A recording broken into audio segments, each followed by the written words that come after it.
Hello everyone, আসসালামু আলাইকুম। কেমন আছেন সবাই? আশা করি আপনারা অনেক অনেক ভালো আছেন। তো বন্ধুরা, আমিও ভালো আছি।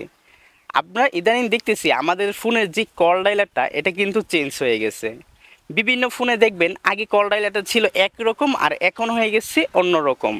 তা আপনি যদি চান আগের কল ডায়ালারের মতো ফিরে যেতে বা আগের কল ডায়ালার ইউজ করতে, তাহলে ওইটাও পারবেন। চাইলে এখন বর্তমানে যে আপডেট আসছে ওইটাও পারবেন ব্যবহার করতে।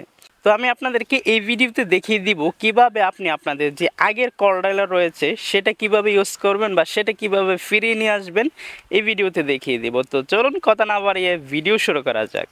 তো আপনারা এখানে দেখতে পাচ্ছেন আমাদের যে কল ডায়ালারটা রয়েছে এটা কিন্তু এখন সম্পূর্ণ চেঞ্জ। আগে ছিল একরকম, এখন হয়ে গেছে আরেক রকম। তো এটা কিভাবে সমাধান করবেন চলুন দেখিয়ে দিচ্ছি।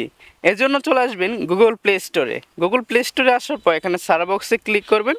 তারপর এখানে সার্চ করবেন গুগল কল ডায়ালার বা গুগল ফোন বা গুগল কল ডায়ালার সার্চ করলে হবে। তো আমি গুগল কল ডায়ালার সার্চ করলাম, করার পর এই যে কল ডায়ালারটা আপনার দেখাচ্ছে এটার উপর ক্লিক করবেন।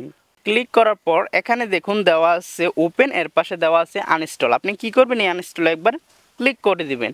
আনইনস্টলে ক্লিক করার পর এই অ্যাপটি আপনার ফোন থেকে ডিলিট হয়ে যাবে। ভয় পাওয়ার কিছু নাই, অ্যাপটি থাকবে কিন্তু অ্যাপের যে ভার্সনটা, নতুন ভার্সনটা ওইটা চলে যাবে। তো আমি এখান থেকে এই যে দেখুন আনইনস্টল করে দিলাম। করার পর এখন আমি আমার ফোন ডায়ালারে গিয়ে দেখাবো যে আগের মতো হয়েছে কিনা। তো এর জন্য এই যে দেখুন কল ডায়ালারে ক্লিক করলাম। ক্লিক করার পর এই যে দেখুন আমার যে কল ডায়ালারটা রয়েছে সেটা কিন্তু আগে যেরকম ছিল ওই রকম হয়ে গেছে। এখন আপনি চাইলে বর্তমানে যে কল ডায়ালার রয়েছে চাইলে এটাও ইউজ করতে পারবেন, চাইলে আগের যে কল ডায়ালারটা রয়েছে সেটা ইউজ করতে পারবেন। আশা করি ভিডিওটি বুঝতে পারছেন। ভিডিওটি ভালো লাগলে চ্যানেলটি সাবস্ক্রাইব করে পাশে থাকবেন। আর অনেক দিন পর এই চ্যানেলে ভিডিও আসছে, এখন থেকে কন্টিনিউ ভিডিও আসবে। তো চ্যানেলটি সাবস্ক্রাইব করে পাশে থাকুন। ভালো থাকেন, আল্লাহ হাফিজ। দেখা হবে একটি নতুন ইন্টারেস্টিং ভিডিওতে।